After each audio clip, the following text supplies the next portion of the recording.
guys, good morning guys. Papunta na naman kami ng site. So ngayon nandito muna kami sa kami nag-aanit para dun sa gagawin sa site.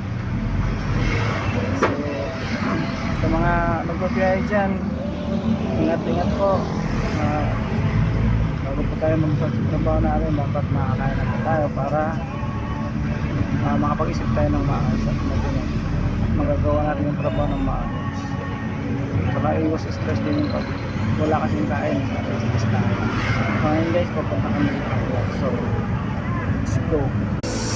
Guys, hindi ka pa siya bumabili po siya sa RGR. Abangan nyo nga guys, ng site. Let's go. Ayun nga guys, abangan nyo lang kami pag uwi namin sa site. Okay, let's go.